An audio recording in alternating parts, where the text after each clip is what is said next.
Lacson revives bills fortifying anti-terrorism, anti-wiretapping law. Manila, Philippines Senator Panfilo Lacson has refiled bills that seek to strengthen the government's fight against terrorism and criminality. On Tuesday, Lacson filed Senate Bill No. 21, which aims to amend Republic Act 9372 or the Human Security Act of 2007, to give the government an effective legal framework that would enable it to have a criminal justice response to terrorism. This measure seeks to provide our law enforcement with enough tools to conduct investigations that would enable them to prevent terrorist attacks before they happen, or in case they are unable to do so, at least bring the perpetrators to justice, the senator noted in his bill. According to Lacson, while RA 9327 has been in effect for over a decade now, gaps in the law prevented authorities from implementing it properly. So far, he said, the only conviction for terrorism under the Human Security Act was that of Nur Sapian by the Dapitan City Regional Trial Court.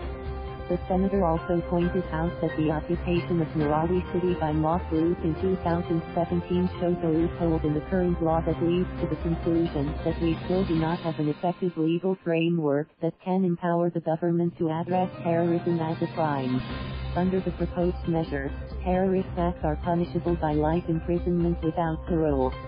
Public officers found guilty of terrorist acts face perpetual disqualification from holding public office and forfeiture of their retirement benefits, it added. But the bill makes it clear that terrorist acts shall exclude legitimate exercises of the freedom of expression and right to peaceably assemble where a person does not have the intention to use or urge to use of force or violence or cause harm to others. Expanding anti-wiretapping bill, Lacson also filed Senate Bill No. 22, which, if passed, will allow wiretapping against those involved in dangerous crimes like drugs, money laundering, and coups. It seeks to amend and update the 54-year-old Republic Act 4200 that prohibits and penalizes wiretapping and other related violations of the privacy of communications. For Lacson, a former chief of the Philippine National Police, wiretapping has been an effective tool against criminal elements. However, he said, there are still certain crimes that are not covered, putting people's lives and property in danger and posing a great threat to the country's security.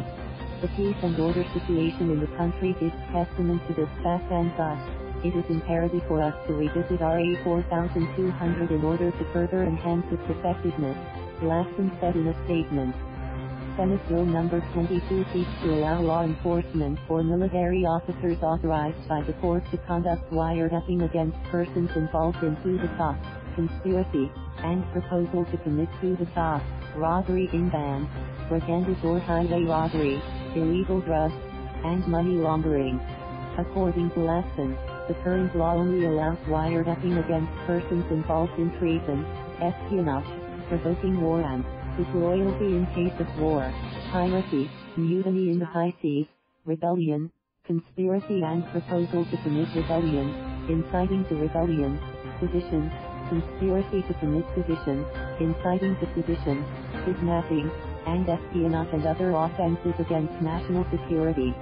The Human Security Act of 2007 also included terrorism and conspiracy to commit terrorism to the list, provided it is with a written order from the Court of Appeals, he added. Based on Lacson's proposal, violators of an expanded wiretapping law shall face 6 to 12 years of imprisonment and a fine of P1 to P5 million.